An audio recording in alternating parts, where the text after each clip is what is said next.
So we are all pilgrims, aren't we? I'd like to think we are, because pilgrims are on a journey to a holy place. And although that part of my journey was to a place called Santiago, I like to think that we're all on a holy journey. Because when I was going over those mountains, there was nothing that was going to get me over there but Him. It isn't so much about, do I have the faith? That's usually what it falls on, is like, Lord, help my faith. My faith is weak. I need more faith. No, He wants to demonstrate that He is faithful to me. And that was the first lesson I got on my Camino about faith.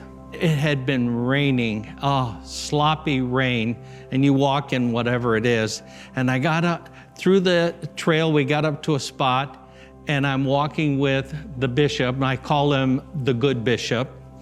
And we reached the crest of this thing, and I look, and I came to the edge of it. The rain had washed away the trail. There wasn't anything there.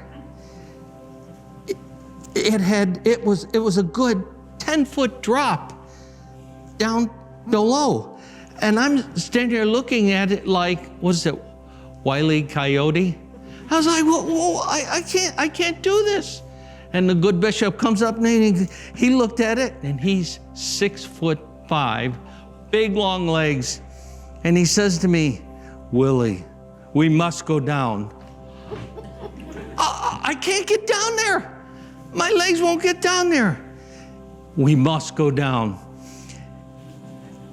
Puts one big foot and comes down, stomps his feet down in the thistle bushes right alongside of the trail. Does another one step after another. Down he went. I stood up on that thing and went, Lord, my little Italian legs aren't gonna make it. I'm gonna be one little meatball rolling down. It went down to where the trail intersected, and there was a 1,200-foot drop right at the edge of the trail. Talk about a leap of faith. It was a leap of faith. I looked at that thing and I said, Lord, I'm just gonna trust you. And I put a foot out in thin air and took a leap of faith, landed there, and did kind of a gymnast move. And I went, oh, you saved me. You saved me, Lord. Another leap, and I made it to the intersection where the good bishop was. Now I'm on the downslope, headed to an intersection. And when I went down, I dropped one of my hiking poles. When I bent down to pick it up, I didn't realize I didn't zip the top part of my pouch, and all of my gear fell out. And it's racing down the trail in front of me, rolling off into the ravine. So I put it off. I'm then there picking up as much as I can, get it back, and I get all the way down the trail. And that's when I realized I didn't have my water bottle. I didn't have any water.